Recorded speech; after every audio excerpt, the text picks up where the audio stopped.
Hello everyone and welcome to episode 7 of KERV Cast. You go to destination for all things entrepreneurship, KERV life and the untold stories which shaped our journey. My name is Ben, marketing manager at KERV and host of KERV Cast. Today we'll be discussing a slightly different topic, the lovely people over at Missing People, a charity that acts as a lifeline to those missing and to the families affected by their disappearance, and one that's particularly prevalent and close to KERV's heart after our CEO Kev Fasting's father went missing in 2003. Joining me today are two incredible individuals from the charity to talk about the impactful work that they do on a day-to-day basis. Becky, Saleem and Samantha Carter, welcome to the podcast. Thank you, Ben. How are you? You all right? Yes. So I know I gave a brief introduction there into what Missing People are, but I suppose if either one of you can explain a bit more just about what Missing People do and what the charity's about. Absolutely. So at Missing People, we're actually in our 30th year of being a charity. So back in the late 80s, early 90s, a local estate agent, Susie Lampley, went missing in Mortlake, Richmond. And two family friends, sisters as well, Mary and Janet Newman, they set up a helpline in their bedroom because they were just like, how is there nothing out there to support people who have a missing loved one? Mm-hmm. From then, it's now transpired into campaigns and much more. And we have a whole charity dedicated to us. So at the moment, we've released our new strategy.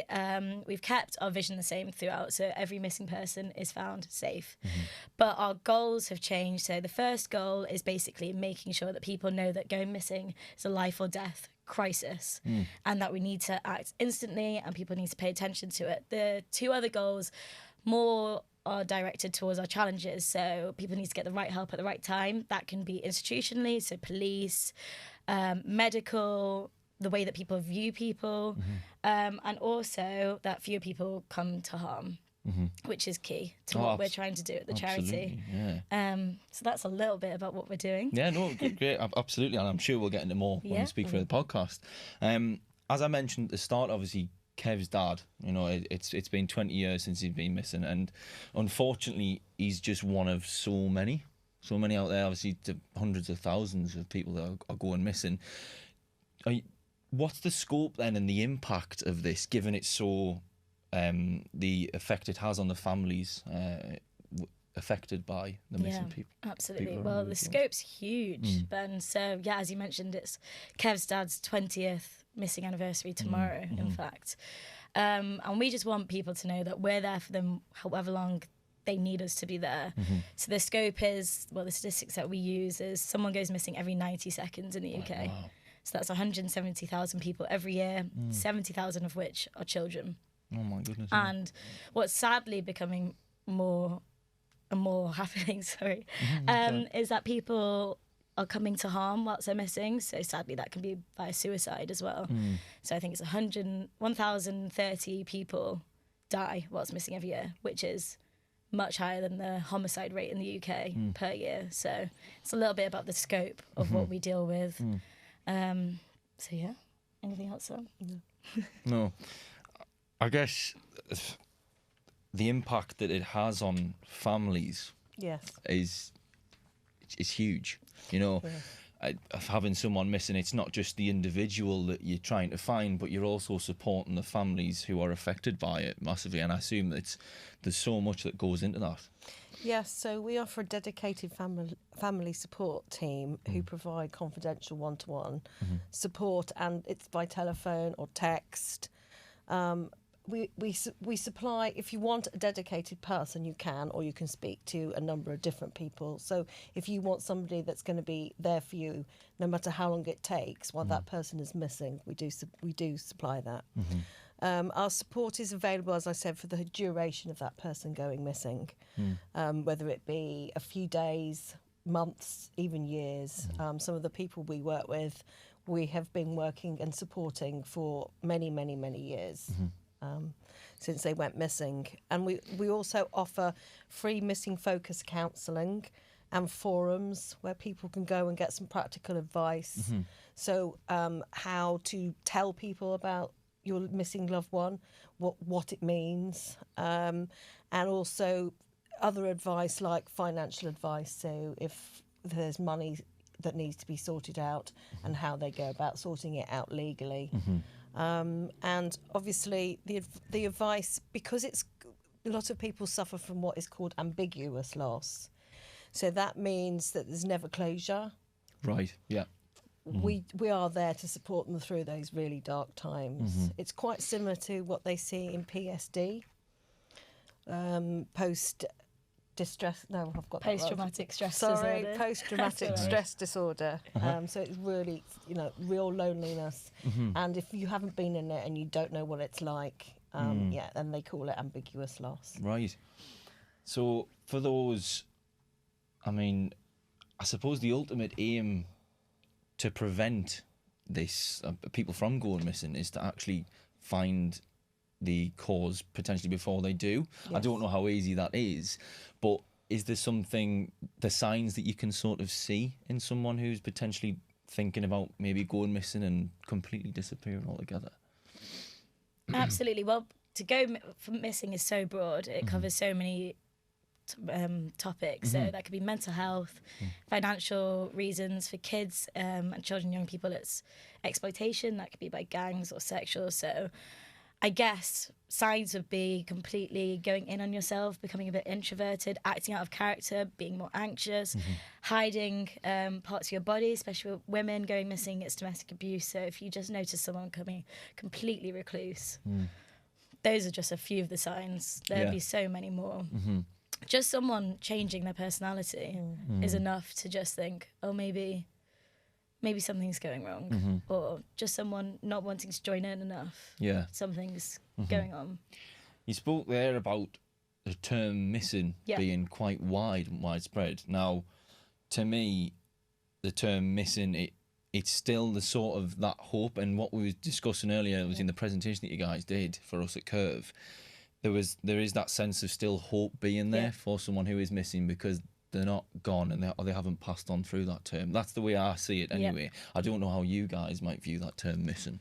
100%. Well, what we're trying to get out there is this almost initiative. It's not really initiative. It's more of like what we're trying to move towards, from crisis to hope. So we're just trying to make sure that, yes, missing is a crisis, but there'll always be hope at the end of it. And if you keep that hope alive, hopefully they'll be found, essentially. Hopefully they'll be found. That's what we want as a charity for every missing person. The main goal for you guys. To be found. Yeah.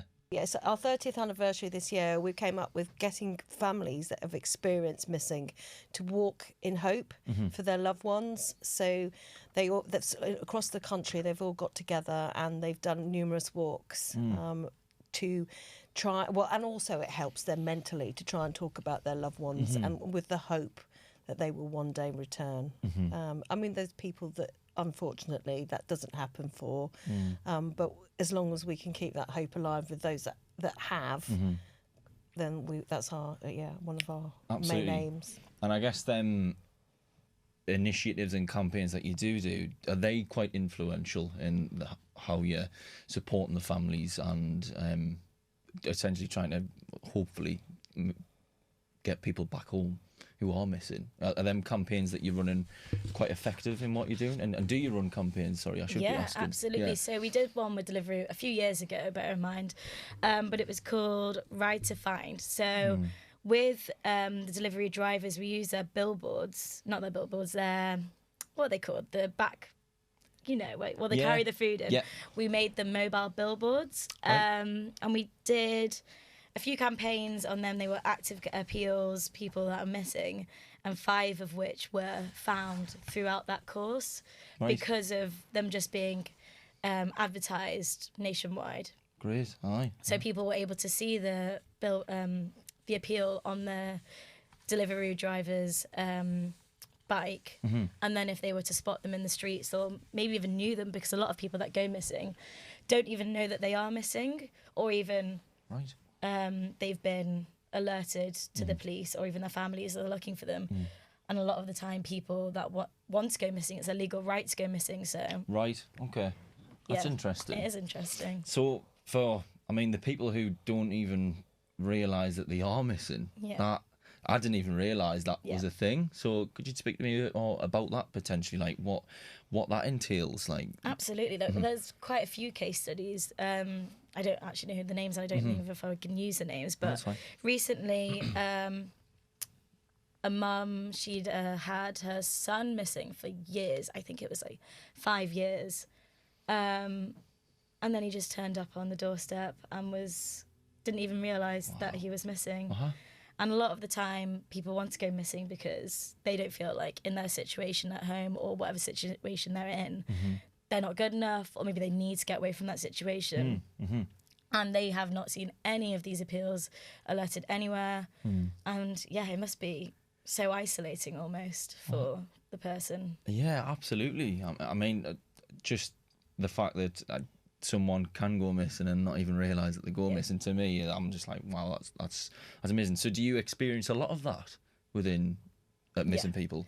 We experience it a lot more than you'd think. Right, yeah. I reckon. I couldn't give you any stats No, now, but that's absolutely fine. yeah, we do experience it a lot. So looking towards the best outcome of finding the missing person. Now, for you guys, I know you give the support throughout that process of when you find the missing person. You're speaking to the families and stuff throughout that. Is there then ongoing support once they're found? Because the last thing you'd want to happen, I'd presume, is to essentially a relapse for them to then think, right, I need to go away again kind of thing, or go missing. Is there ongoing support from that point? Absolutely. Yeah. So we support a family for however long they want and for however much support they want. It could be they reach out to us and we offer that support, or it could be they want us to check up on them. However much, however little. We offer specialised counselling, we've got peer support, we've got so much family support. We have events for beneficiaries, for families. We have an evening of hope that goes on every year that we can invite families to if they want that kind of support, and they'll be surrounded by other families of missing loved ones, even if their person is found safe and well. So with missing people found safe and well, like you've just said there, have you got many success stories about that, or case studies potentially on that from your side of things? Well, we have a service called Lost Contact as well. Right. So we help reconnect families. And recently we had a success story with Lost Contact where Oliver was reconnected to his family after 16 years. He couldn't respond to he didn't respond to any of our letters back in 2006 because he didn't feel that he could. He was unwell and he was suffering from PSD. But however, recently he did respond to one of our letters and got back in touch with his sister Maggie. She was absolutely ecstatic to hear that he was safe and well, and they were reunited, and she had immense joy after they were reconnected. And yeah, Maggie couldn't thank us enough that she is now back in contact with her brother from so long ago. So there's lots and lots of success stories that I mean there's others that aren't as fortunate, but yeah, we do have some. So we recently did Vanished on Channel 5, so one of the episodes. And while we were recording that episode, we actually found 2 people safe and well during that recording as well. Was that because of Vanished or right? Yes. Okay. Yes. All right. That's fantastic. Yeah, they didn't realise. That's an example. They didn't realise that they were reported missing, or even that people were out there looking for them. And that must be. I mean, the main aim of obviously missing people is to find the people, but that must be so rewarding for you guys to have put in so much work that you do on a day-to-day basis to then actually find the person for the family and the person themselves. Yeah. Especially for our frontline workers. Oh, that's exactly what I was just about to say. Martha quoted the other day as head of services that she loves going home at night feeling like she's made a difference and that she's done that. I mean, obviously there's loads and loads of times where we feel really sad because the outcome isn't what we wanted it to be, but there's also times when she has brought somebody literally down off a bridge. Right. Who has considered suicide, and we've had a couple. That's why we work with loads of the network, with transport network and railway companies. She's actually brought somebody down off a bridge and stopped them from. It's just a whole prevention thing. I think it's really key.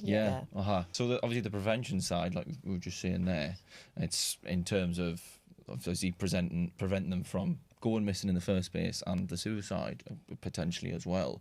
I assume, like you said, it's a bit of both, A bit maybe. of both, Yeah. So the prevention campaign that is across the whole of the UK, nationwide at the moment, is to try and stop people from going missing. But we also feel that that message hopefully will stop people from committing suicide. And if we can do that, then we've saved lives, literally. Yeah. So that's why we say we're a lifeline.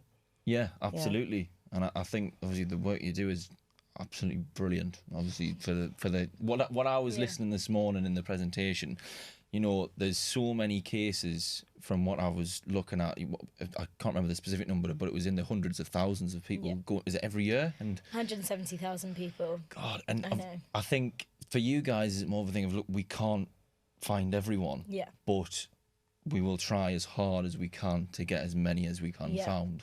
Is that the main sort of aim that you guys go by? Because obviously I think there's some acceptance of potentially we can't find everyone, unfortunately. Well, the vision is that every missing person is found safe and well, but also we need to have a little bit of leeway with people cooperating with us, families working with us, police working with us especially, and I don't know.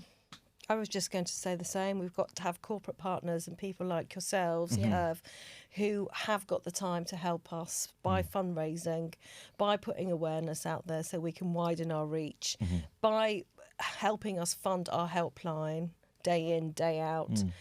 We can't do that without support. We have many celebrities that champion the charity. So, for example, Sir Trevor McDonald, Stephen Fry, amongst other people. And that will push, hopefully, us further into mainstream acceptance, which is what we're trying to do. And then we've got the family charter, so that the police force need to sign up to this family charter. So no matter what race, gender, where you're from, everybody will be treated equally, and their case will be just as important as the next person's. No, so that's one of the things that we find, people in deprived areas or people in care or ethnic minorities tend to not get the same treatment sometimes. So we are really trying to put a stop to that. So yeah, things like that will help us get to more people. And does, with what you've just said there about ethnic minorities and different, you know, individuals and communities, is there a difference in percentage of that potentially of, you know, maybe ethnic minorities go missing more, or is there a common trend there at all? Yeah, absolutely. There is quite a disparity with the amount of specifically black missing children and adults that go missing, and also Asian missing children and adult.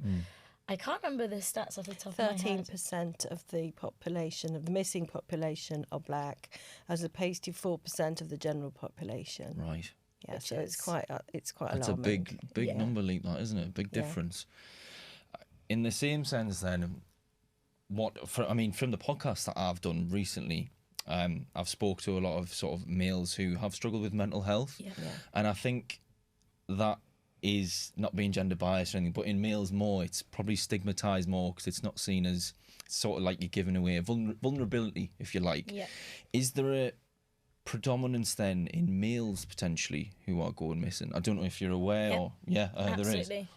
Male demographic, specifically 18 to 39, are at the highest risk of going missing and sadly coming to harm whilst missing. Right. So that's probably down to mental health. And what we're wanting to do as a charity is, one, change that stigma, change that narrative, change the taboo around missing. And specifically in our team, we kind of want to work with companies that would be able to do that and change that narrative. So any male-focusing brand, that would be great if we could get that message across. Obviously, it's coming now to the time of Christmas. And, you know, the darker days, we all face some side, if we don't see it or not, of seasonal depression, you know, things. And mental health, I assume, is a lot more prevalent around this time of year. Do you notice that within sort of missing people, and that it is, at this time of year, it's a lot more, people are going missing, things like that, would you say? Yeah, we have a massive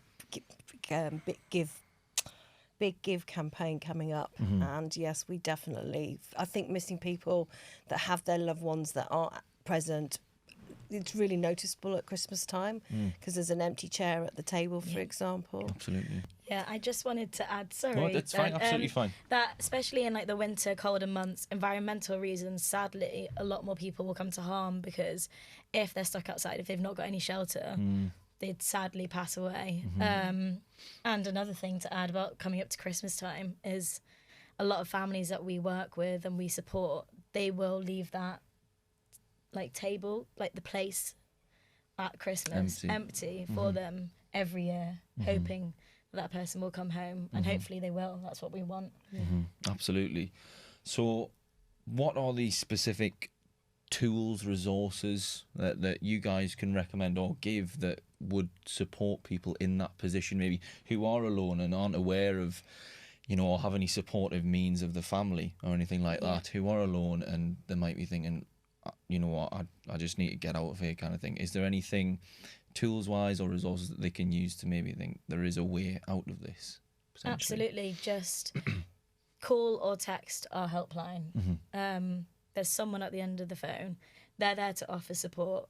They're specialised. They know exactly what to do, how to support, and also to even signpost you onto additional services if you have no way out of your situation, if you don't know where to turn. Missing people are there, and that's what we want to get across to people, that we're the only lifeline as well in the whole of the UK that looks after the issue of missing. And because it's so broad, it can cover so many topics, and people often feel so isolated, so we're here. Yeah, I think that's an important point to make, that you guys are the only, is it charity within the UK that the only charity actively doing that? Which is amazing when you think of the number, you know, and you guys are obviously, you're pushing this forward as much as you can. So families often face the sort of legal, logistical and emotional challenges during such a time. How does the charity then assist with that sort of aspect of it? There's so much to it.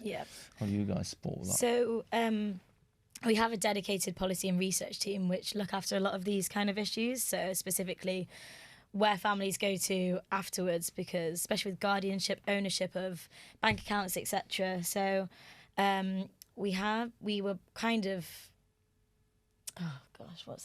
we were pivotal almost in one of the laws.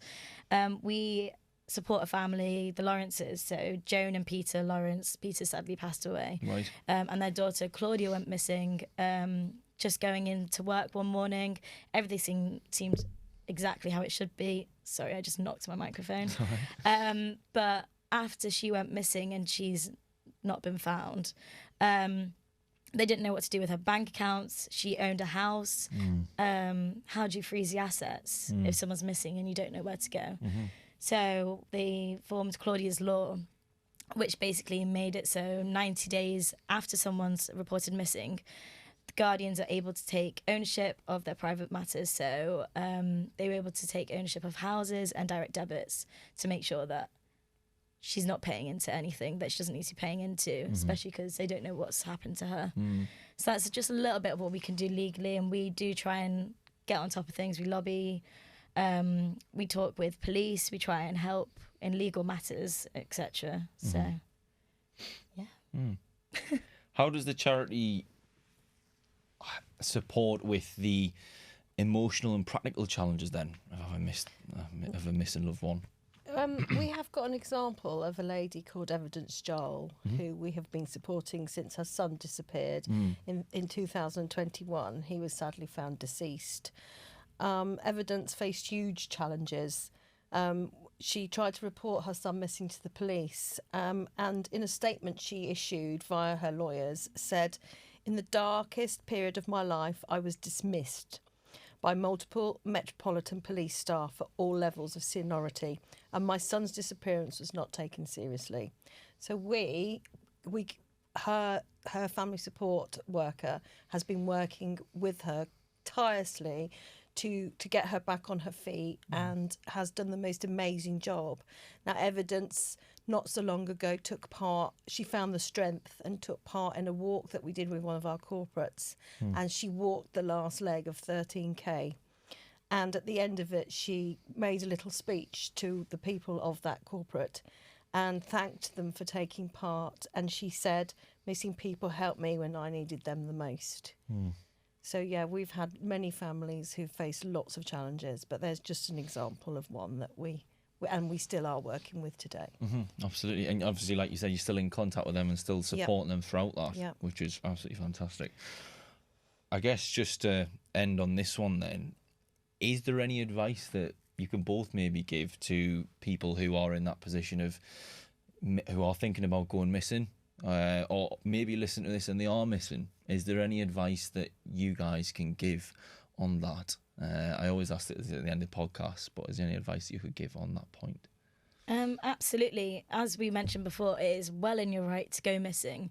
But if you feel like you want that support, we're here for you, whatever step of the way. Just give us a call or text, however you want to approach us, and stay safe. Yeah. What about yourself, Samantha? Yeah, I was just going to say, just remember you're not alone, and hopefully you'd have noticed, or if not, seen the prevention side of our campaigns. But if just remember you're not alone, and there are people out there that are missing you. So if you can find the strength to give us a call, and we can help, we certainly will, and then we will support you through every process and whatever you want as a person.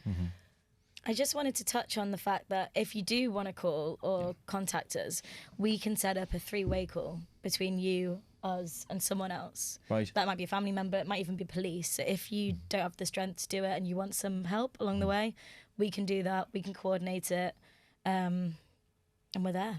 And what specific numbers can they call, or where can they go for a website potentially that they can look at? So you can call or text 116 000, 9 a.m. till 11 p.m. every day of the year, 365 days of the year. We're there. Lovely. Thank you very much, guys, for coming on the podcast. Thank you, Ben. More than happy to spread the awareness on the missing people. Yeah, thank you so much for having us. Yes, No, thank you for pleasure. having us. It's been an absolute pleasure. Thank We're you very both much. extremely passionate about this charity. So Absolutely. yes. Absolutely. It's great to hear your stories on that. Thank you Thanks, very Ben. much. Brilliant, thank you. There you go. Thanks for tuning in to KERVcast. To learn more about KERV and stay connected, be sure to check out the episode description, where you'll find links to our website, social media platforms, and more information about our special guests.